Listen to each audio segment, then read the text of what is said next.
wait a day or two.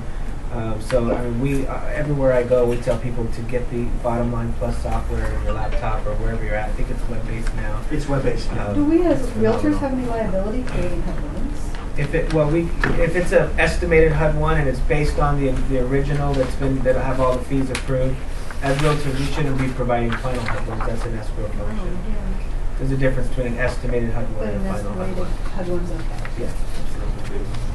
Real quickly, this is my website if you ever want to go to mattgagelin.com. I actually take all those photos if you want to just go relax. They're all South Bay photos, and they cross there.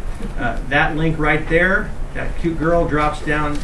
She falls down when you open it. If you click on it, it opens up what's called a live chat.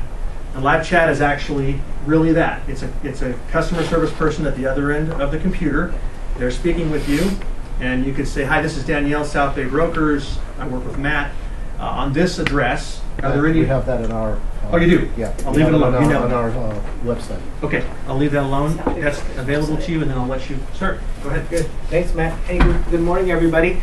Sorry I'm a few minutes late. Actually, it took me 2 hours and 10 minutes to get here. I live in kind of the Inland Empire, yeah, out there where almost every other deal is a short sale. Yeah. Thanks to Matt for the introduction, and thanks to Jim for hiring me to bring me in here to give you guys training. It's funny because I've been in this area before, but 2 years ago, the psychology of the Manhattan Beach agent towards short sales was slightly different than it is today. I'm sure it's still not a real positive thing. I think it's more a matter of survival, that they're out there and might as well have the expertise to handle them rather than let somebody else earn that paycheck. So a little bit about myself. I'm an active agent. As Matt said, I've been doing this for about 12 years. We've closed about 1,100 short sales in my career. As he said, I work for NAR. I also am the Director of Education for a national network called Partner First, as well as consult for some other networks nationwide. So it's just my hobby. I'm kind of a nerd with short sales. I actually follow the legislation statewide and nationally. Also keep tabs on what the lender trends are, what the tax laws are, and what we need to know in the industry as far as how to stay abreast of what's happening in the default space, even at a higher level. A lot of times us as realtors, our focus is on closing a transaction, and we get so focused on our one deal or a handful of deals. But I also take a liking to what's happening on a national basis with the servicer-investor relationships, how the government's involvement is either impairing or helping the situation. I consider myself an expert on the HAFA program, the Home Affordable Foreclosure Alternative program. It doesn't come into play maybe in some of the larger properties because of the $729, $750 max price, but I'm sure you'll come into situations, whether it be condos or smaller bungalow type properties, where you're going to need to understand HAFA. One of the things I'm going to talk about today is some of the real exciting advancements of the HAFA program that happened while we were sipping eggnog and returning our ugly sweaters from our relatives for Christmas. On December 28th, we all got a Christmas present. That is, HAFA received some much needed, very positive changes that we'll talk about today. Let's kind of gauge the room a little bit. I'm new to this office, so how many of us are presently working on a short sale, whether it be on the listing or selling side? Okay, so it's a little more than half. Of those that are working on short sales, how many wish you weren't? Any of those in there? Yeah. Just when you think they're getting better, they take a turn for the worse. There's some ugly trends happening in the default space today, which we're going to go through. Let me sort of manage the training today, your expectations. We are going to, I'll do an industry update. We'll drill as deep as talking about shadow inventory, this thing everybody is trying to wrap their arms around, and then we'll also talk about more practical, more the practical side of short sales, and then we're going to get into some lead generation topics. With lead generation, I always get the question asked to me, what's working today? So we're going to talk about 3 things that are working today, and then Jim's going to have me back next week, same exact place, except it's going to start a half hour earlier at 10:30. It'll be in the Redondo Beach office. Oh, that's right. Same company, different location. And so obviously, I'd love you guys all join us and tell other agents about it. And we're going to drill much deeper that day, bless you, on the lead generation piece, because it deserves more than being touched upon And we're going to really get into techniques, what's working. I think Matt said it best. This is not stuff that I heard works or I copied from somebody else's blog. This is stuff that's really working today. And when you're a part of a large national network, you get the privilege of learning from other agents what's working for them. And you start to form very strong opinions about what does and doesn't work, whether it be in the luxury market or in the entry-level price point. I think some things are just, they go across the board. I tell people that real estate is a contact sport. And the days of working in your slippers till noon and doing everything from your BlackBerry, those days are gone, I believe. I think that we need to get in front of our prospects. We need to show a level of expertise.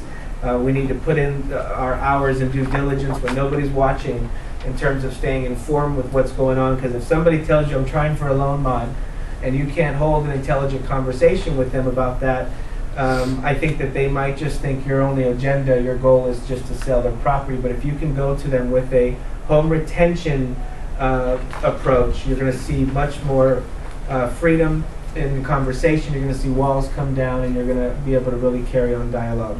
And truth be told, you know, we have fiduciary duties to act in these people's best interest anyway. And sometimes a short sale is not in their best interest. Sometimes a loan mod does work for them. Sometimes it doesn't. So I'm a big advocate of education, obviously, understanding these things. And I'll tell you, I'm a very successful real estate person, but I'm not a great salesperson. I think I'm better than I used to be, but I win my clients over through information. And my clients feel this guy knows the stuff. I feel safe. I don't give legal or tax advice, but I'm not afraid to have those conversations. And really, when you're dealing with a defaulted homeowner, you really have to take a deep breath and imagine what would it be like to be in their shoes right now. You're coming over their house 6:30 p.m. talking about their situation. You know they've cried their tears, they've had their fights, they've made their accusations, whose fault is it, all the kind of drama that goes into this scenario. And here you are at this one moment in time, and they need somebody to walk them through this horrible process. And you really need to have a multidimensional understanding of the process, I believe, in order to do that properly. So we're going to start by getting into some of the things that are happening in our industry. But before we do that, because we have a small group, I think that I can, it'd be beneficial for us all, for me to sort of gauge where we're all at. Would you guys be open to sharing with me sort of what's happening in the space here in your market in terms of short sales and what some of the challenges are that you're seeing? Is there anybody gutsy enough in the room to get the dialogue going? Yeah, please. Hi. Hi. I was I was in the process of getting a buyer short sale approved on a listing in South Redondo, and it got to the point where they didn't counter our price. They asked directly for the they asked for the escrow company to do a HUD, so it looked like we were on the road to getting accepted. And all of a sudden, I mean, the emails were saying that, looks like we're moving forward, looks like it's going great, they're just asking for the HUD, they didn't counter you. And then all of a sudden the HUD gets processed, it gets back to the bank rejects the HUD, and they said, we want to counter you 770. And I said, you were accepting our 730 price, and all of a sudden now you want to counter us 770. Yeah. It's like the emails were so straightforward with the listing agent, and all of a sudden it's like, now we don't have a freaking deal. And my client went berserk, but it was stupid for him, but he sold his stocks because the agent told him that his offer was accepted at 730. Forward, right? Yeah. Oh man, I'll tell you right now, our biggest challenge, there's two big challenges I see in the short sale space. Obviously there's 100 of them, but two major ones that we're seeing today. One is getting buyers to commit long term, because there's new stuff popping in the open market. Yeah. Why should I wait 6 more months without even a guarantee? It just doesn't make sense. And I don't even know that I would if I was that buyer. Yeah. And then secondly, we're having major challenges with the BPOs. The banks are hiring Joe Blow Realtor, and I'm sure they do a good job. And truth be told, it's hard to tell. I have a listing that it's a close relative of mine, and I met the agent there, did the BPO. I pointed out everything wrong with the house. I wasn't slimy. I was just very friendly. Just said, hey, I think for you to do your job completely accurately, you should know these things. I told him what our sales price was. He just seemed like a good old guy, all right, thanks for your help. I even gave him comps. He was open to taking them. And our offer's $320. The bank comes back at a $380 value. Nothing's sold for $380 for over a year in that area. But they can't prove it's $380. And sometimes I think the bank is just grinding to see what the buyer's willing to do, because I can't demand that BPO. That's their property. They paid for it. So, you know, this is one of those rare cases where even what I preach didn't work, which is I redefined the term BPO. It used to mean broker price opinion. You remember those days? Mm-hmm. But today, BPO stands for be present or else. And my thing is, you got to attend to BPO, because there's so much that can go wrong. And especially from a legal perspective, I don't know if we can argue that we're acting in our client's best interest if we're not there for the most pivotal event in the whole process, which is the valuation. I'm going to show you some screenshots later of Bank of America and Wells Fargo's internal screenshots, and don't ask me how I got these, but it's their net present value studies. It's all these internal algorithms to how they approve and how they accept a short sale. It's not like the old days when I started in the 90s. You know, you call up Molly the loss mitigator and you just talk and you work your way through it. Now it's all about these formulas, because what has happened is, because of Fannie and Freddie, the GSEs buying all these mortgage-backed securities, the whole landscape has changed, where we're dealing with B of A, the servicer, Chase, the servicer, Wells, the servicer, Citi, the servicing. They have these master servicing agreements with the loan investor, whether it's Goldman Sachs or Fannie Mae or whoever the investor is. And sometimes we don't know who that investor is. And so the servicer is acting on the behalf of the servicer, of the investor. And so we don't know what the bottom line is. You can't just talk to the manager anymore and try to work it out. So, you know, because business got so big with the bundling of these securities and reselling them on Wall Street, it's made it more challenging for us now on the negotiation side, because we are really, blindly going into these negotiations, and it really is lots and lots of fun. Can I ask you another question? Because of course they did a full-on appraisal at that point, and the appraisal, servicer did an appraisal. Yeah, the servicer did an appraisal, and it came back at 780, and we offered at 730. And I asked them, I go, because I asked them what comps we're using. Of course, they weren't going to share with me, because there were no comps to justify that price. So I asked them, I go, well, okay, to be fair to me, I go, can I have my own appraisal done? They go, well, that's biased towards your buyer. And I go, well, your appraisal is biased towards your seller. And I hope it's not biased with all the new appraisal laws. Right? Yeah, exactly. So could I have demanded our own appraisal? I don't think you can demand anything. Not demand, the bank, but you could definitely, I have many occasions paid for an appraisal out of my own pocket. Yeah, that's what I was going to do. And then just give it to them strongly suggested with it, and then with a cover letter. And sometimes I ask them to send it right to the investor and bypass the servicer. Okay. They won't do it, but it just shows you mean business. I'll give you guys some scenarios of times where we've had major lender roadblocks and how we've kind of plowed through those. Mm-hmm. The truth is, I can get up here and act fancy and say this is what works. You never know. We have a lady on Green Tree right now, second, which was a HELOC charge-off from B of A. That's primarily what they service. And she is just as nasty as nails. She is like zero to nasty, and the second she picks up the phone, and we are trying to find our way around it. The approval letter came in yesterday, had my client in tears on purchase money, wanted to reserve the rights to pursue deficiency, and they went and visited their attorney this morning. And my thing was, get a letter from an attorney saying that you're consulting them not to move forward based on the terms herein of the letter, blah, blah, blah. We gave it over to her, and she says, I'll take it to management, see if I can get the language removed. That sounds like a great story, but for every time I do that, 9 times they go, we could care less about your attorney letter. Yeah. This is what the investor says. So it's kind of, it's tough, because you basically just have to do everything you can. I think there's a lot of creativity that's needed in negotiating short sales, and do anything you can imagine that will help your client's position. And more times than not, you'll come out on the positive side. But there is a learning curve, and there is no simple way to figure it out. It really is. To me, what helps is having a broad understanding of the process, so you know the language, you know what's happening. That's why I'm going to show you the NPV screen. People just oohs and ahs because they didn't know. Half the time, the servicer makes a decision on whether they're going to accept the short sale before you even are having conversation with the assigned negotiator. They already have their target number. Now it's a matter of what they call the disposition, process. How is there a way they can get a little more, shave commissions, make termite go away, that sort of thing. So it really is a high level collection process. That's what loss mitigation is.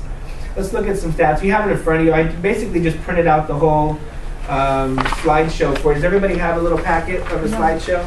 If you don't, they're right there, so you can take notes.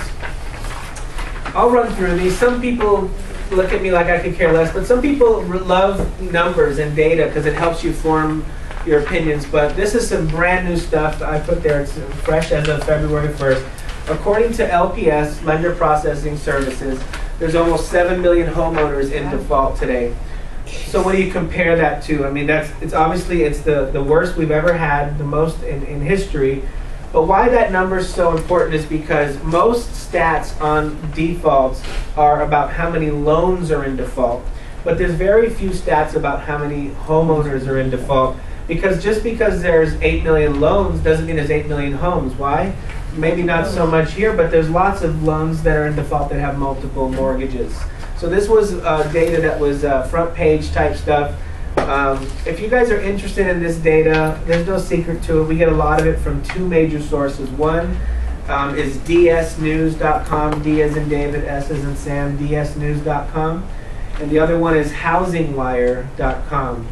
And HousingWire is really good because it's not just default, but they definitely have a very healthy appetite for the default space, being that that's a big part of today's business. You know, in the Christian world, they encourage people to wake up in the morning and have their daily devotion. And I think that's great, but I think if you're doing short sales, you should wake up in the morning and do what I call your default devotion and spend at least 20, 30 minutes reading the headlines with DS News and HousingWire to really understand what's happening. While we were all, like I said, sipping eggnog, December 28th, the Treasury changed the HAFA program. Huge, monumental changes. But if you weren't reading, you wouldn't know. And so I was in a space, I was speaking the other day to 150 realtors, actually in Orange County, independent broker forum, and not one hand went up. Not one of them knew that the HAFA guidelines had changed. So it's important to me, I think. And the reason it's so important is because I have a client. I'll give you an example real quick.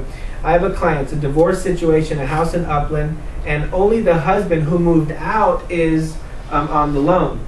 So he moved out, so he no longer qualified for HAFA under the initial guidelines, because if you move out and it's less than 100 miles away and it's not proven that it's for work and all this crazy algebra, you don't qualify for HAFA. Well, these new guidelines came into place where now you could move as far away as you want. It doesn't have to be because of work. It just has to be less than 12 months ago. So we'll talk about those guideline changes, but basically it blows this thing wide open. In the past, you had to prove 31% or more income, all these kind of, you know, crazy hoops you had to jump through. Now that's all gone. The 31% is gone in terms of the borrower's eligibility. Now all you have to do is fill out the RMA, which is a home affordable form that basically states your hardship. They just have to agree to your hardship, that you are a legitimate hardship scenario. So what you're seeing is just the boundaries widening on the HAFA program, which it needs to, and you'll see why in a few minutes. So that's big. LPS, 7 million homeowners in default. And I think that's good for us to know, because you get people that say, hey, Jacob, I read a report that in Chippewa, Missouri, that their values went up 0.02% last month. Do you think we're at the bottom? And I just tell them, I don't want to be negative Nancy, but I think we're far from the bottom. Yeah. A lot of what we're seeing today is smoke and mirrors based on this shadow inventory that is yet to be released on the market in the MLS. And when that happens, it's going to put downward pressure and values are going to go down. Look at the next one. Major servicers are being sued in all 50 states by the Attorney General. I don't know if you've been keeping track of this. Robo-signing was just the beginning. It was sort of what opened up a can of worms. I go to a lot of REO events because some of our asset management friends are there, and it's a good place to schmooze and just meet people. And it's funny because every time I do, that's what they're talking about, is this shadow inventory that, if you're an REO person, pay your big dues to Resident and Equator and ServiceLink, because this inventory, the dam's going to break. Unfortunately, most of the big forecasters believe that it was going to happen first quarter of this year. And just to be real honest with you, Fannie and Freddie is pretty aggressive with foreclosing. But there's a whole logic to that. But for the most part, there is a definite withholding of foreclosures nationwide. And some of our people on the inside say that it's going to get really ugly this year, and you're going to see much more judicial foreclosures where you're going to have the servicer and the investor prove they own the note before they can foreclose. You're going to see people giving their house back. I don't know if you heard about the story in Pennsylvania where they had to give the house back to the homeowner because something wasn't done right through foreclosure. So I don't think foreclosure will ever be what it used to be. I think we're going to see this year, the year of legislation, a lot of things play out. Yes? I have a friend who's a federal judge, and so I asked him about that. He said a lot of his cases are real estate. So I said, oh, they're suing the homeowners? And he said, no, suing the lenders. Yeah, I put on Facebook the other day. If you're on Facebook, look my name up. I do lots of random cool facts. But of all the servicers, anybody here work for Bank of America? What's your last name, Jacob? Swoedeck. It's on the front of the it's on the there. paper. Oh, great. Bank of America was sued more times than any other servicer last year by far, and they lost more times than anybody else. Did they really? And the average settlement was $1 million, and it was something like 3,759 lawsuits that they lost. So you do the math. Another insider, I cannot prove this, but I can tell you that there are people that are very, very informed that think B of A may not make it past 2011. It's that bad. Yeah. Wow. In their retail loan business, you'll notice that they're shrinking and that they are not opening more doors, or they're on a hiring freeze. There are some major accusations made at high levels. And my thing was, my position, I would go to these nonprofit events and it was just throwing spears at these banks, and I always thought, hey, it's not the bank's fault people didn't make their mortgage, and I get that. But now when you look deeper into sort of the high level of deceit, and malpractice that happened at a high level, it changes your opinions a little bit. But Is it really the Countrywide that's dragging them down? Countrywide's the one that's getting B of A in trouble. Yeah. It's WAMU that's getting Chase in trouble, and it's Wachovia that's got Wells in trouble because it's those tough loans. So absolutely, but the B of A got a ton of Countrywide. I mean, it almost helped them double their business. B of A wasn't a big originator; it was Countrywide that was. And then if I'm B of A, I'm going, well, I'm going to sue the government because you guys strong-armed us to make this sweetheart deal. So it's many layers. So it's not going to be pretty. There's a lot going on. But I will say that in every 50 states, the Attorney General is suing the major servicers to do some sort of a freeze. Yes. Why would the servicers or investors choose to release a bunch of their underwater properties at once? I don't think they will. I don't think that will ever happen. So then what's the worry about giant shadow inventory all releasing in a single quarter? They've been predicting that for a couple of years, but it makes no economic sense. You're exactly right. Matter of fact, I think anybody who says that is selling something. They have something to sell. It would put us in an unrecoverable state. But they're still going to. They're still It's going just to release unnecessary. some. They do it over time. They have to release some, Yeah. right? They have to release them, but Yeah. Yeah, I mean they're going to. I'll show you some stats. No, I got like four or five. I got 4 or 5 slides on it showing you that it's 4 years of inventory, what that looks like. So I think it's good for us to know that. Did you have a question, sir? Yeah, just as a side note, I had have a hard time understanding why the hardship angle of a short sale plays into it so much. I mean, I understand it per se, but the bottom line is how much can the lender get for a property? Yeah. It's worth what it's worth, whether in a hardship or not in a hardship. Why is a hardship such? I can answer that easily. I get the question too, where people say, I go on listing appointments and my client meets all the short sale criteria with only one exception. What's that? They're current. Yeah. And at the high level, Wall Street level, they consider that a performing asset. And the problem is, and I'm not being facetious, if I have a decent voice in this industry, I could put some blogs out and put some press release. If I did a press release that, hey, I just learned of this new truth that servicers will accept short sales regardless of your hardship, regardless if you're behind, I guarantee you a huge portion of people that are underwater would just go liquidate their homes. So the idea is that they have to have some parameters in place to deter strategic defaulters from being unethical. But I do agree with you, if it's a person who's deep in default, and I will tell you, in most cases, unless it's like a line of credit or some kind of vulture fund that owns the note, hardship is not as closely scrutinized as it was when I got into the business. And now it does come down to disposition. The internal term, if you want to learn a banking term, is loss severity. They have major software programs that show the investor the loss severity of a loan mod, of a short sale, or of a foreclosure, and that's really what it comes down to. But that's not till you've crossed over to no man's land when you're in default. Now you're in default. There's what's called a recapture rate, which is how many people, the cure rate, national cure rate, which our comptroller's office puts out, that it's almost 0% once somebody is 90 plus days late. So they know now the chances of this person making whole on this loan is almost 0%. So now it's about putting out fires and finding the best disposition for the investor. Let's look at the next one. According to Campbell's survey, 66% of the sales in California were distressed property sales. They do a DPI, distressed property index. That's just interesting seeing that number creep up. Next one, S&P Standard & Poor's recent study shows that the shadow inventory has grown to $460 billion. Now here's an interesting caveat. The next part says, not including loans owned or guaranteed by Fannie Mae or Freddie Mac. It's a big oversight in this business because I consider myself somewhat of an expert on shadow inventory. I've done blogs on it. I've talked to for NAR about the subject.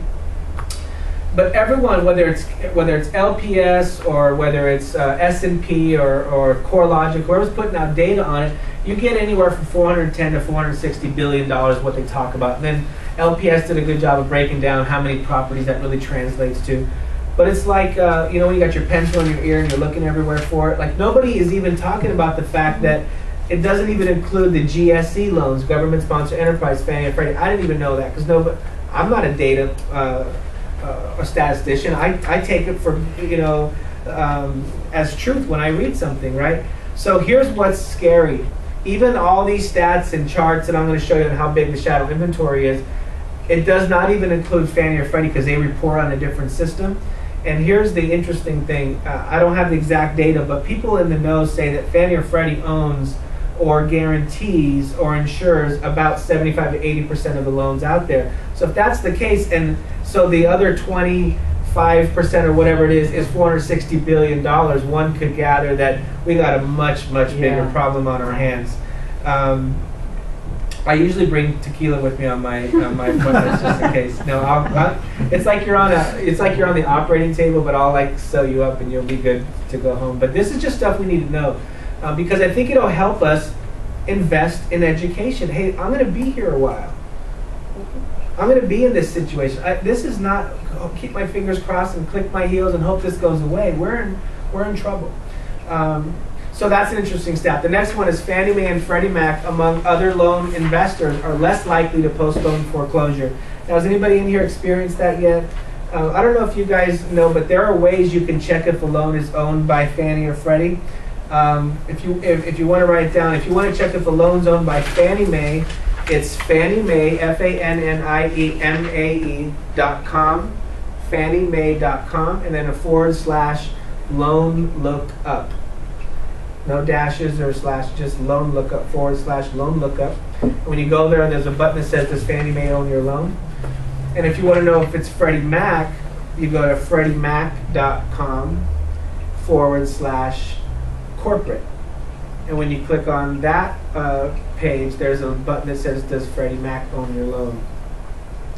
Now, this might seem technical, but every time I have a listing, I will check if it's Fannie or Freddie for a couple reasons. If it's their primary residence and the loan's under 729, 750, and it's Fannie or Freddie has very strict guidelines that they will not accept accept it as half if you're within 60 days of a foreclosure. So now I'm checking the default status. So there's a lot of reasons why you want to know that. But in context of what we're talking about here, Fannie and Freddie came out with a really interesting press release. Yes, you can answer. No, just regarding the NODs, I read in the Daily News Home Guide, which is our local paper, here that they're saying that they're not waiting for 3 months of you being late in your payments. They're giving you NODs sometimes in the first month you're late. I'm hearing a lot as well. Are you hearing that too? That they're in California, you are considered late on the 16th day. Yeah. But it's really odd to have it anytime less than 60 days. So I haven't heard that. No, Okay. I'm not. I'll show you the article afterwards. Yeah. I will tell you, in my career, the only people I've seen escalate foreclosure that way was hard money seconds when they were in an equity position. It's a little bit of a slimier approach. The big servicers have to really mind their P's and Q's because they're under the spotlight right now. So yeah, that's interesting. Yeah. So the bottom line is Fannie and Freddie are really stepping on the gas for foreclosure. I can tell you, as good as we are at what we do, if I have a Freddie Mac owned or guaranteed loan that has a trustee sale date, I'm taking it off my board. I'm not telling my wife, here's what my paycheck might be next month. It ain't happening. And if I get it, it's just a fluke. Freddie Mac is very aggressive. If I was doing this training 2 years ago, I would say you can get almost anything postponed. If you have an offer, you're ready to go to docs, you can show that you're in a good position. Freddie Mac won't. Another one that won't is Wachovia. I don't know if you guys see much Wachovia here, but they were the sweetheart of the short sale business 2 years ago. Actually, a year and a half ago, they had their fast track program. And long story short, they were that debt was purchased by Wells under the guidance of the government for about 10 cents on the dollar. So, even if they liquidate it as a short sale, they're making money if you do the math. So Wachovia was coming out and giving homeowners $5,000, paying big commissions. They don't even want your hardship. To your point, that's the difference. Don't give me your hardship stuff. It's clogging up our fax machine. Just give me an offer. I'll get it approved. It was beautiful. But then when the full legal transition took place where Wells completely owned all that bad debt, their big shot over there, J.K. Huey, she's the head of Wells Fargo Loss Mitigation, very tough gal, and then also Diana Stauffer, Abel Fago. So all the people that have their decision makers, they came out, and I know Abel, and I talked to him at an event, and I was watching him speak at a national. It was a minority group, and he was speaking, and he said that our initiative from the top down it's time to flush the toilet. That was the term he used, right? It's so sensitive, right, and caring, that it's time to flush the toilet. So here's what you're going to see. You're going to see a total dichotomy. You're going to see two different trends. You're going to see investors who bought huge pools of loans that still have servicing arms, servicing for them, still make us jump through hoops with short sales. But then you're going to see like the PIMCOs and these other huge groups that buy, $5 to $8 billion at a time of this debt that are going to want to liquidate it like Wells did with Wachovia. There's two different mindsets, because when Wachovia is sold to Wells at 10 cents on the dollar, even if they sold at 50% of fair market, they're making money. Now, I'm definitely oversimplifying that, but that is the way that works. Versus somebody who is an investor group who paid for that top dollar and is paying top dollar to Citi to service it for them on a regular basis. They have a different approach to loss mitigation. So that's why, when the thing happened with Wells, everybody was like, everybody was telling me, I wonder if other banks are going to follow suit. And we all figured there's no way, because most other banks don't have the same sort of outlook as Wells did. But anyway, I'm getting off on a tangent, but that's just to give you some trends, what's happening. Yes, sir? Can you just go back to the second to last point about Fannie and Freddie owing 75% or 80% of the net fund? Has anyone disclosed the number of what that could be? You said that 25% equals about. Yeah, I know that there is, here's what I did, there's almost $11 trillion in mortgage debt in the U.S., so somebody could do the math and figure out what is 75%. But no, those numbers are not trackable. I don't think even Mortgage Bankers Association of America didn't know. I just think it's just too big, and there's no, this is probably an oversimplified answer, but there's really no widgets or gadgets created to track that, because now Fannie and Freddie is a private sector, but when it was strongly enforced by the government, they didn't have to release any of that. So I think you're seeing a lot of that problem. What we do know is it's big. So here's two things to know. Fannie or Freddie owns or guarantees a huge portion, whatever that number is. But the percentage of the loans owned or guaranteed by Fannie are smaller than that are non-GSEs, meaning Goldman Sachs or some investment group. So that's where it gets interesting, because you can't just do a whole number and say, we'll look at a stat later, which maybe doesn't sound scary, but that 14% of first mortgages in the U.S. are upside down, because first mortgages were the exception to the rule before. It was all the seconds or people with rough loans. So it's hard to really calculate what that number looks like. I wouldn't even know where to start. I mean, you got 460 billion, not including Fannie or Freddie, and you know, calculating that maybe now closer to 20% of the loans are are in default, so 20% of 75% of $13 trillion. I mean, it's ugly is the bottom line. And we're going to look at inventory, what this means for you guys. So if you look at this one here, what does the near future hold? According to S&P recent study data, there's an estimated $470 billion in outstanding seriously delinquent homes. That's a definition of shadow inventory, by the way. It's not just REOs that were taken back that have not hit the market. It's also people that are seriously delinquent that has not hit the market yet. So you might have a client that's trying for a loan mod that would be included in that shadow inventory if they're more than 90 days late. It's not just unsold REOs, just FYI. Also known as shadow inventory. And here's the big number here. They believe it will take an estimated 40 months to clear through. That number keeps going up. So I don't know if you guys have this kind of data at your MLS, but you could look and see how many months of inventory you have. Do you guys have that data? What is the average out here? A couple months? So imagine having 40 months nationally of inventory, 3.5 years. So that's an interesting stat, especially when you consider that it does not include Fannie or Freddie. That's the caveat. So that's interesting. Yeah. If somebody is wondering if there's I don't know if you guys go after REO, but I will tell you, a lot of people got beat up because the accounts were swallowed up too quickly, or you were late to the game, or didn't want to pay your dues because there was no inventory. But I tell people to really diversify and stay going towards REO accounts. Right now, there are some of the larger servicers, New Vista out of Irvine, that is doing some hiring. I mean, I just think part of your job should be to always be trying to get an REO account. You know, if that's what you want to do and you can manage it. It's not as easy as it sounds. But don't put all your eggs in buyers or all your eggs in the basket of short sales. REOs are going to be a huge, huge part of real estate. Again, we just don't know when and to what degree. But this inventory has to go somewhere, and that's the point. It's not just going to be extinguished. According to LPS, there was an estimated 7.3 million home loans delinquent at the half point of last year. It's going to be closer to 8 million today, 8 million loans. According to the same study, homeowners in foreclosure stayed in their home an average of 449 days from the day they were 30 days late until it went to foreclosure. Wow. So 450 days is the average. In California, the average time from 30 days late to trustee sale is almost 14 months. Wow. Which is up from what it could be, which is 6 months and 21 days. You know, that's what the law is. It's 90, 90, and 21. So it's more than double. And you know, you have some banks like servicers like Chase stepping on the gas. Then you have B of A that doesn't know what the heck they're doing.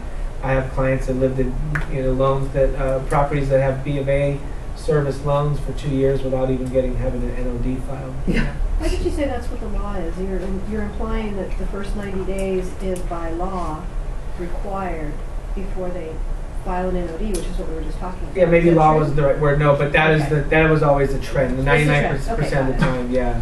And, you know, I'm shocked if a servicer takes less than 90 days to file the NOD, especially in a day where they're in a negative equity position. Maybe out here in South because maybe you'll have loans that are that still have equity, but almost everything in what they call the sun states and the more foreclosure areas are negative equity. So the whole idea behind this HAPA, or part of the idea behind this HAPA, is to escalate the process and make it go faster. Supposedly. Supposedly, right. But a lot of homeowners are thinking, hey, I can stay in my house for over a year and not pay anything. Why would I want to do HAPA? It's a very honest concern. And so here's my take on that. When Wells said we're foreclosing on all the Wells, on the Wachovia stuff, when Fannie and Freddie put out statements that we're cracking the whip if our servicers aren't foreclosing fast enough, part of me felt for some homeowners who are trying to do the right thing. But part of me believes until that day really happens, we're never going to reach a point of regularity again in the market or a normality. So to me, I think that if I have a 15-month-old son, and so I'm not really into disciplining him yet because I'm just glad he's cute and talking and all that. But you know, every book we read, it's like you have to be consistent, and they have to know there's consequences, or for, you know, to whatever degree that is. I won't reveal where I stand, you know, politically, but truth is, there's a lot of political grandstanding going on for these attorney generals and with what's happening and suing banks, and I get all that. Things should have been being done right, but the problem is exactly what you said. It's sending a message to homeowners that I don't need to pay my mortgage. Right. And until they decide to do something, whether it be loan mod, short sale, or let it go to foreclosure, some decision, this inventory is going to continue to be clogged up. Yeah, I totally agree. I don't know if you guys read, if you go to realtor.org, yesterday or Friday there was an article, and basically their chief writer, she wrote that the Republicans want to shut down the HAMP program. It's the first time that became public, which at first I scoffed at, and then I thought, you know, maybe it makes sense. I mean, it's been so miserable, that program, in terms of its success and how much money it cost and all that, but what's this going to look like a year from now? If HAMP goes away, that means they're going to have to offer something else. You can't just walk away from the problem. So, I mean, this is a very, very volatile industry that we're in. I mean, it could change on a dime. Timothy Geithner from the Treasury decides on, you know, December 23rd, he wants a call meeting. They shut their doors every day but Christmas and Christmas after, the day after, and change half of guidelines. And my understanding was he was very forceful and aggressive, because in the initial half of rollout, the servicers had it their way, and so now he's basically saying no more. And those of you who are realtors, your dues go to good places, because it was Beth Pierce from Carr, the new president, her letter that actually propelled this process, that went straight to Mr. Geithner and caused them to change the half of guidelines. And that's documented. That's not just California bragging. That really is what happened. So things can change so quickly. So let's keep looking at some data. Everybody doing all right? Okay, good. This is just to show the concentration. I feel like some cyanide right now. Yeah, exactly. Get out of the real estate business. Yeah, exactly. Well, no, if you're doing short sales or you have an REO account, you'll be okay. I think that's the point, is to shift your focus a little bit, if you're not already. This is just to show that the high concentration level in the 25 big metro areas, and I circled Los Angeles to show you the density. It's number 3 up there, and then Riverside and Chicago and some of those other right after. So it's highly concentrated. The crisis is not getting better. It's an incredible 14% of the 54 million first liens in the country are now either delinquent or in default. And then this shows what it used to be, 4 to 5%. Even at the peak, that's kind of what they consider a healthy default rate. It's tripled since then, so that's a scary thing for economists. They look at the first, not the seconds, because seconds traditionally will go default on a higher rate. So here's for people that think loan mods are the answer.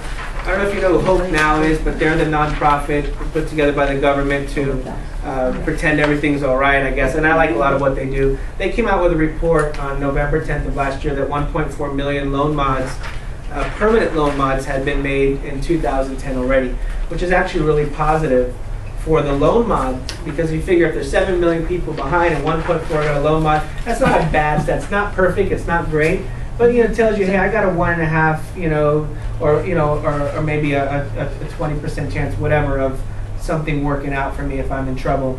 But what was interesting is that only 20% of that 1.4 million, which is 150,000 a month, only 2 out of 10 were HAMP loan mods. Mm-hmm. So what I tell people is that try HAMP, but HAMP is jumping through hoops. HAMP is the Home Affordable Modification Program, the Treasury's version. If it doesn't work, it doesn't mean it's over. Try to resubmit it as a proprietary loan mod. That's the bank's internal investor program, because 8 out of 10 are going to go through the proprietary channels anyway. Only 2 out of 10 go through HAMP. And that's important when you're talking to a homeowner who says, I tried HAMP, I was rejected. What did you do after that? Well, I just was going to let the house go. Now, granted, if they want to do a short sale, you don't want to talk them out of it. But if they're just having conversation with you, I would say, did you know 80% of the loan mods that were offered in 2010 were not HAMP loan mods? The banks have their own in-house proprietary programs. Have you tried that yet? You probably just want a client for life if you can give them that sort of information. Yeah. I think, if I'm not mistaken, you have to do hemp in order to get HAPA. HAFA. HAFA, right, but we're just talking about loan mod Right. period. And I will address that because that is a little bit of a misconception. Oh, Fannie Mae and Freddie Mac require you to apply for HAMP. The other servicers don't require it because HAMP is only your primary resident, or HAFA, HAMP too. But if I'm short selling investment property, the bank's still going to want me to fill out, if it's not HAFA, they're still going to want the RMA form, which is a request for modification. So if it's your primary residence and you want to do HAFA, the servicer will require you to fill out the RMA, which stands for Request for Modification Affidavit. So it's a little confusing if we're not teaching our clients this because they're trying to do a HAFA short sale and you show up at the house saying fill out this request for modification. It sends a weird message, but that is exactly what's going to happen. But I will tell you that the Treasury version of HAFA, meaning the non-Fannie Freddie versions, they cannot require that you accept the loan mod, the terms of the loan mod. They just can't. We're a free country. Freddie Mac and Fannie Mae say that you must exhaust all other home retention options. So they leave it kind of ambiguous to say, hey, we're not going to offer you HAFA because you turned down the loan mod. They could do that, whereas in the Treasury version they won't, which is a whole other conversation. In your HAFA Fast Facts there, you'll see there's 3 versions: original Treasury. Each of you should have got that handout that says HAFA Fast Facts. And then there's Fannie or Freddie came out with their versions in August after the April launch of the Treasury version. I do hold trainings on HAFA, so I don't want to get too sidetracked, but just so you know, the big news about HAFA, a guy named John Pryor, who I've met, he's a phenomenal individual. He's just that smart reporter that kind of gets under the bank's skin. Well, he came out with a report December 14th on Housing Wire. He got hired by Housing Wire. That said that he got his hands on Treasury. Did you guys hear about this at all? He got his hands on some Treasury reports that only $4.3 million had been utilized for the HAFA program. Wow. So he did the math and confirmed it. It was his big kind of, attaboy from his boss that he came out with this report that based on $4.3 million in incentives being spent on HAFA, that means only 661 HAFA short sales had been closed from its inception April till the beginning of December, which is a horrible, horrible failure. They wanted to help 3 million homeowners, and this is 661. But what I have to remind people of is that when HAMP started, their first, after 2 quarters, so it's a little bit less time, had only helped 774 people, and it was, Sheila Bair and Timothy Geith, everybody was berated, and they went back to the drawing board and kept improving. I don't know if you've tracked that, but HAMP has been improving. It's gone through its 6th revision. So HAFA is going to be the same exact thing, a la December 28th, these new guidelines. So that's interesting, I think. So only 20% were HAMP mods. The bad news is that according to Fitch, which is like S&P, their credit rating agency out of Manhattan, that there's going to be a 65 to 75% redefault rate on these HAMP loan mods by July 2011. So what they're saying is, don't let that fool you. Just because 1.4 million people got a mod, of the 20% that are HAMP loan mods, they're going to redefault at a much higher rate. got it. And I'll tell you why, kind of. Up until June of this year, you could get a trial loan mod just by stating your income, right? Which is sort of a high level of irony because that's what got us in this problem, is stating our income, right? And then to fix the problem, you can state your income again. Well, that was showing such a high level of fallout on the trial mods. And so this is what I mean by the evolution. So as of June of last year, you now had to have fully verifiable income to get a trial mod. So what this stat is a little bit misleading because it's going to, of course, you're going to have a higher fallout of people that stated their income, but most people believe that the future moving forward where people had verifiable income, you're going to have a smaller percentage of fallout for the loan mod candidates. And those are permanent loan mods. So let's shift gears to trending, what's trending with short sales. We'll just cover these bam, one at a time.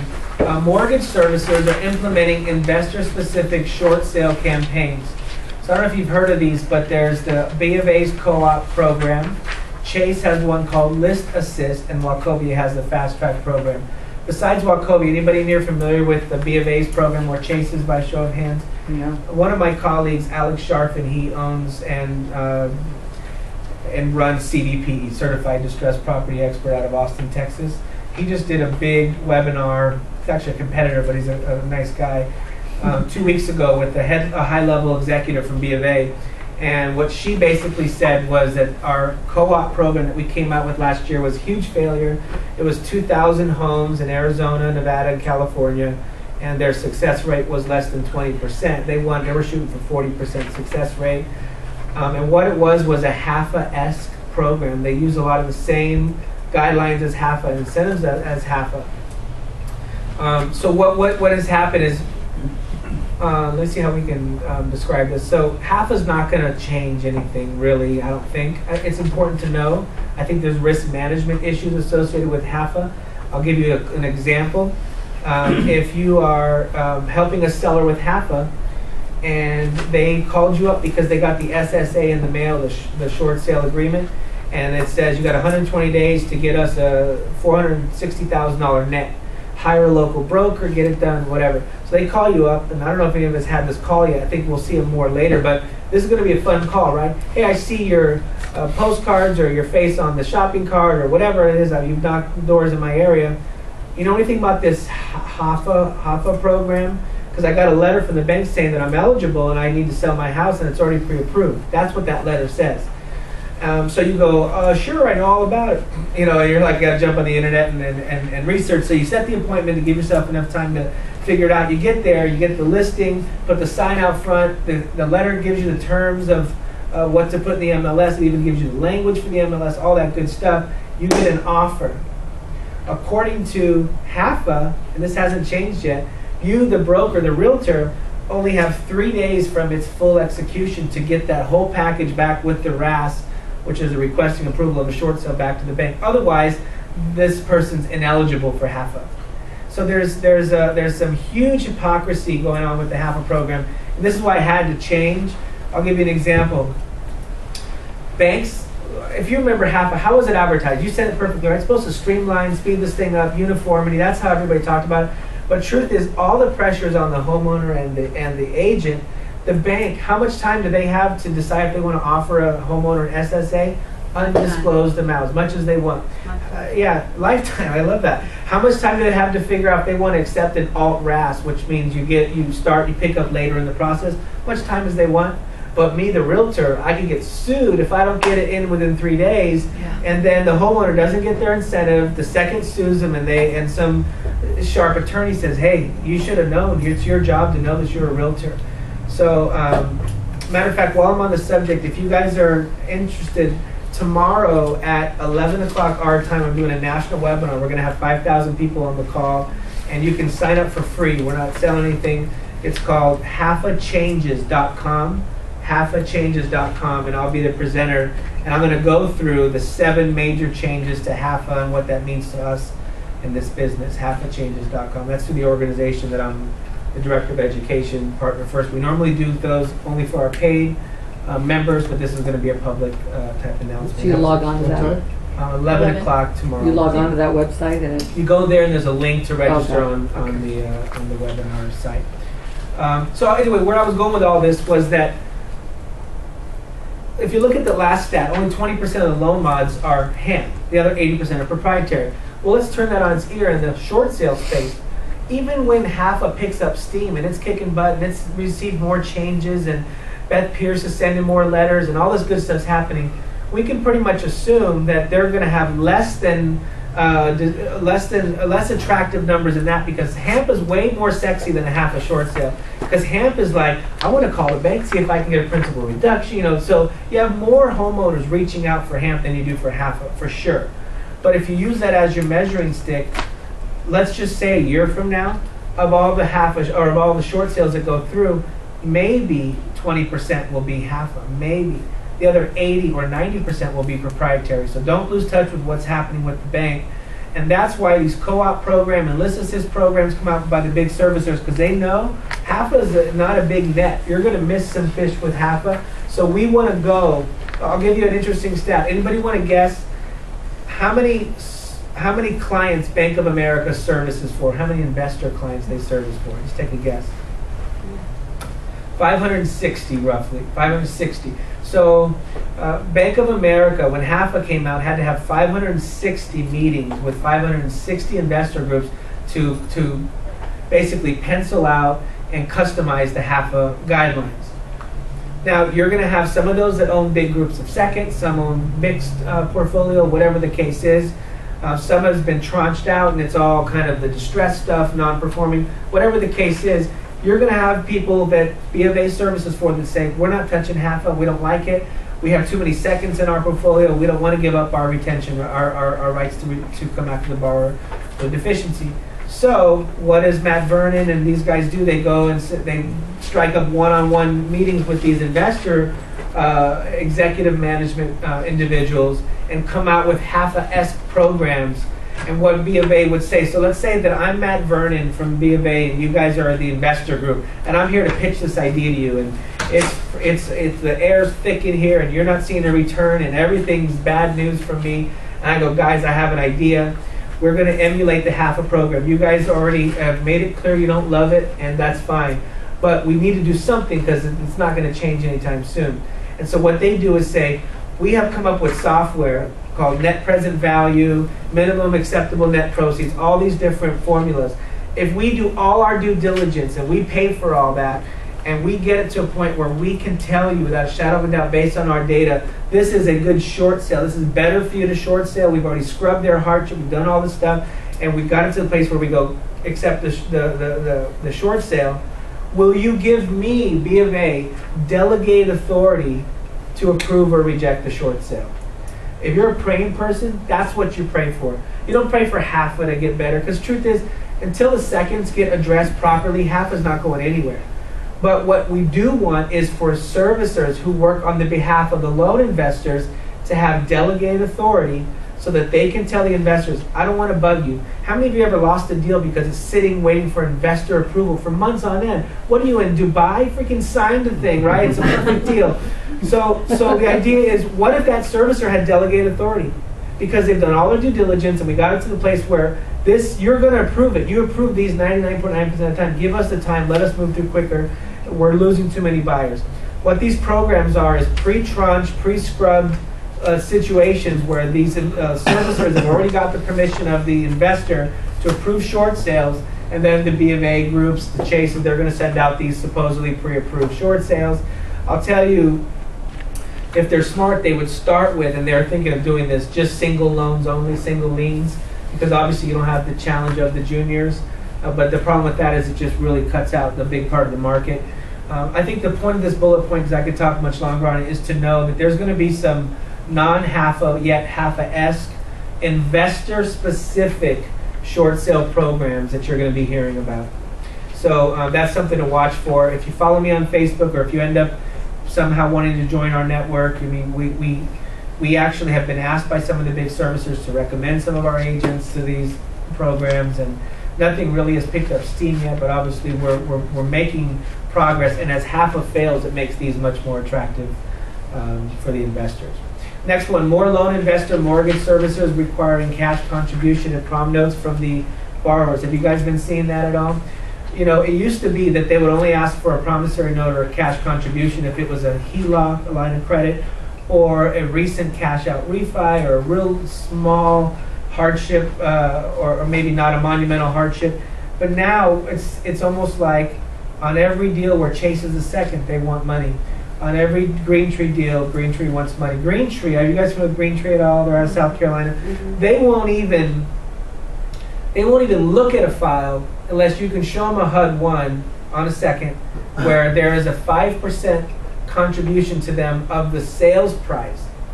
Where do you get that number from? It's based on the sales price. It's not even based on the it's not even based on the the amount that's left over. It's not based on the principal. It's based on sales price. So if you've got a little $20,000 second, you're selling $1 million house, you're in big trouble if it's Green Tree, right? And they are not budging off that number.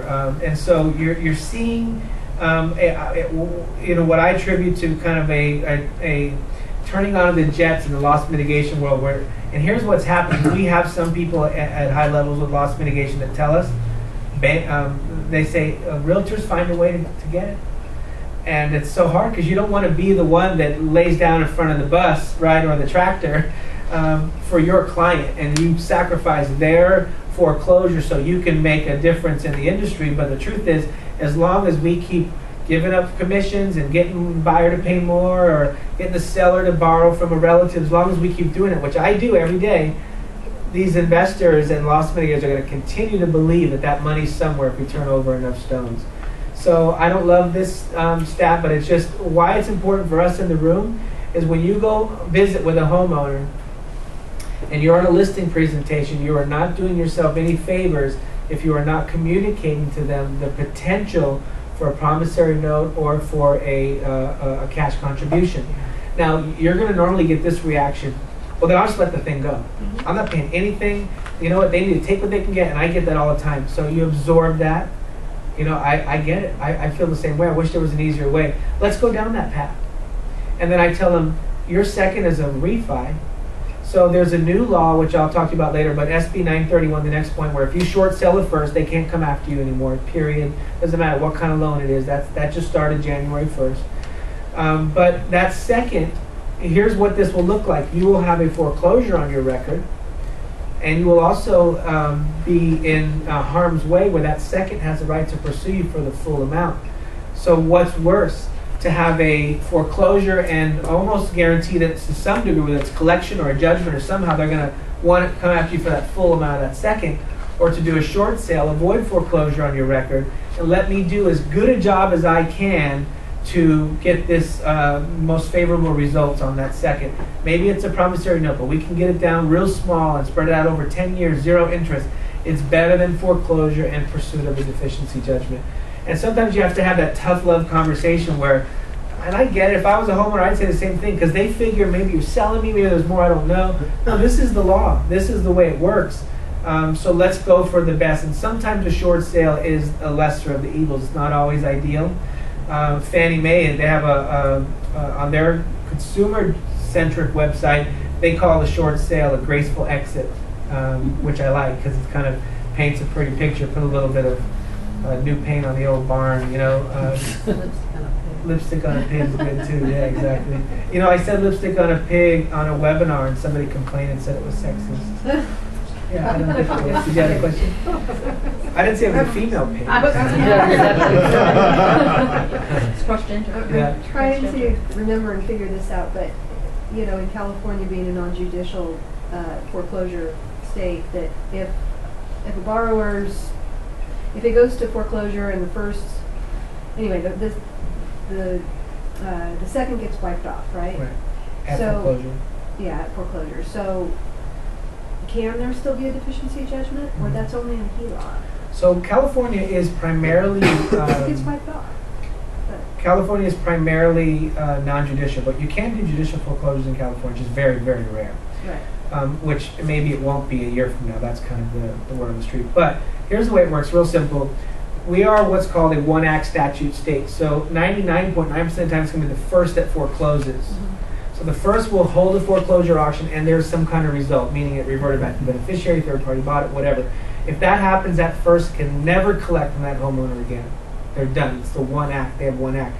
A second can still pursue a borrower for a deficiency judgment, or a lot of times they won't even do that because it's expensive and these people don't have assets anyway. More times than not, what they will do is sell it off to a collection company or in the bad debt market, 20, 30 cents on the dollar, and let somebody else collect, and you just get your, little something for the investors. In order to be a recourse loan in California, it has to be non-purchase money. So the caveat is the only thing that's a non-recourse in terms of a second is a purchase money. Second, the definition of purchase money is it was used to purchase your primary residence 1 to 4 units. So if it was a HELOC, here's where it gets fancy.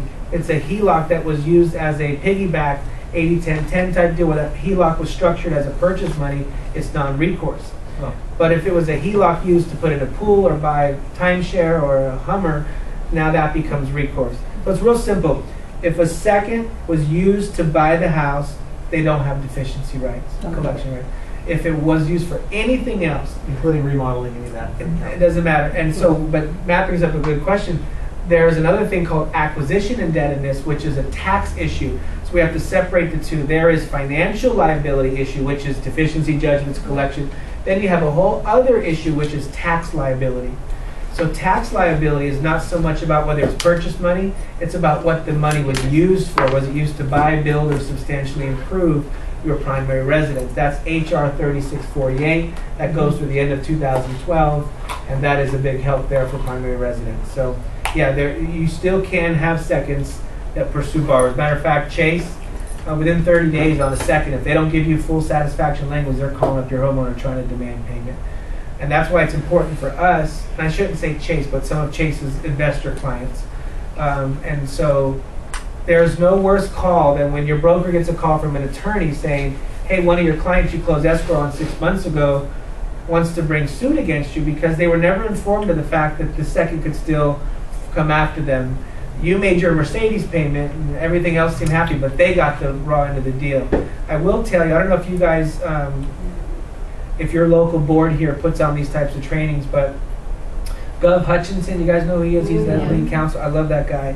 He's funny. Well, he came and spoke at our local board, and he talked about the new forms, which we have to have in our files if we're doing it. Are you guys using the short sale information form? Mm-hmm. That thing is brilliant. Besides the 2 typos I found, he's like, yeah, you would find those too.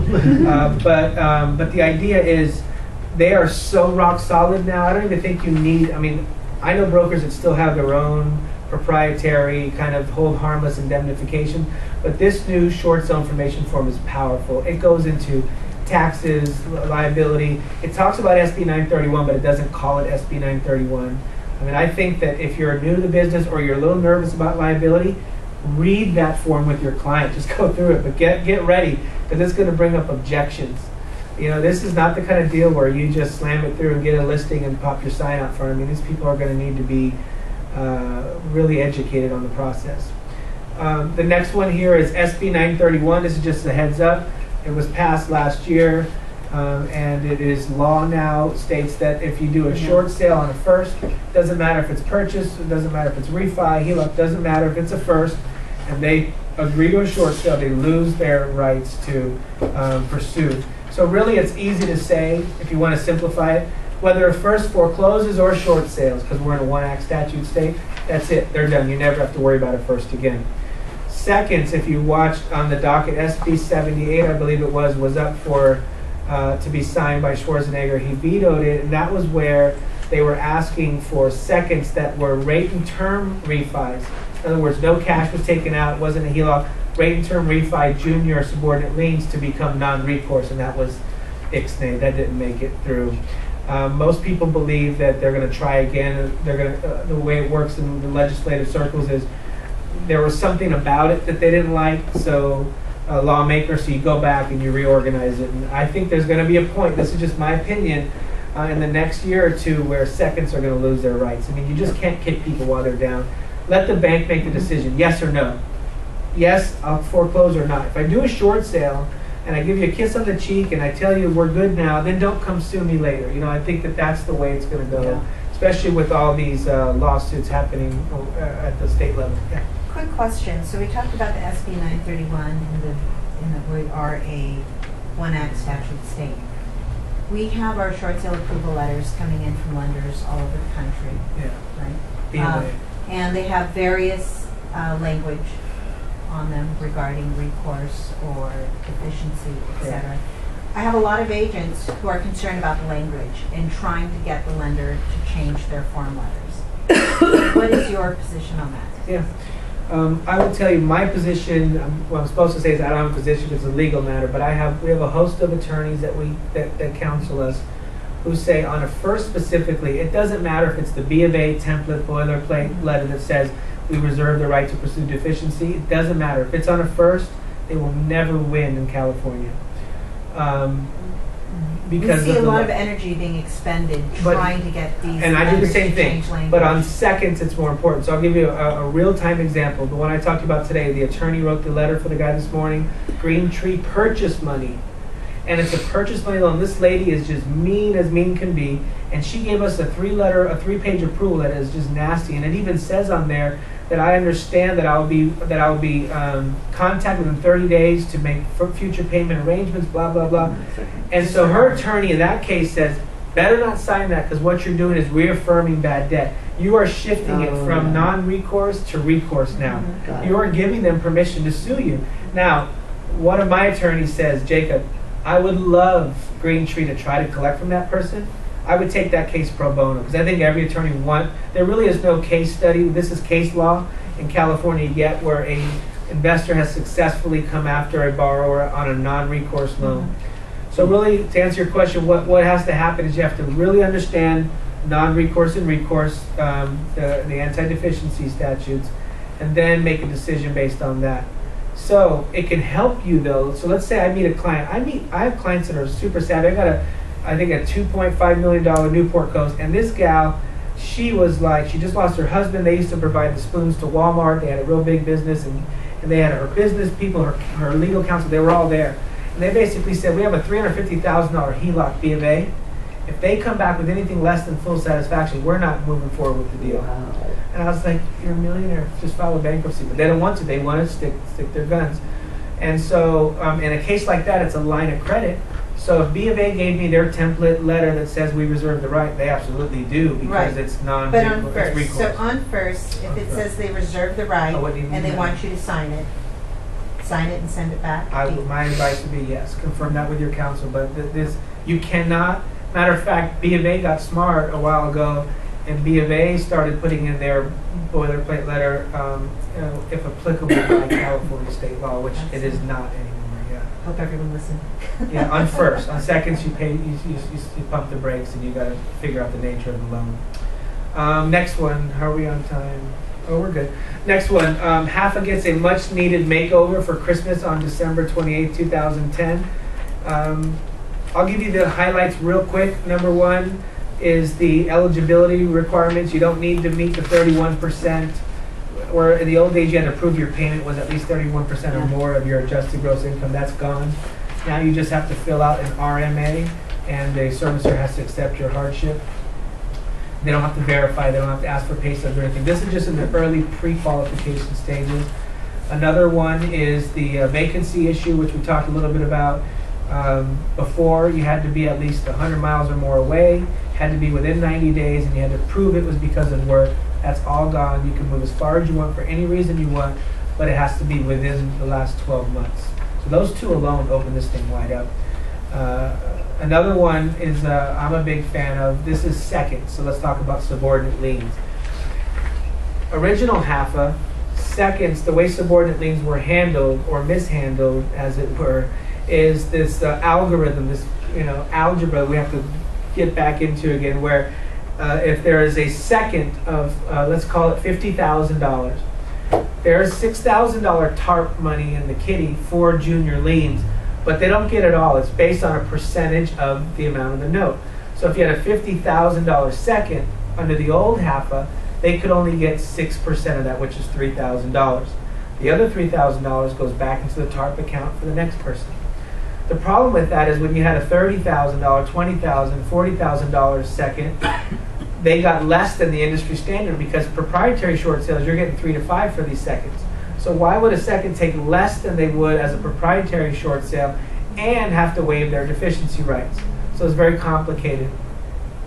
The new HAFA guidelines state that there's $6,000 on every deal, and it doesn't matter, there's no percentage anymore. It doesn't matter how big or small the second is, they always get $6,000. Where it gets complicated is when there's a third. I don't know if we see that too much here, but if there is a third, then it's up to that first how to divvy that money out, which my assumption is that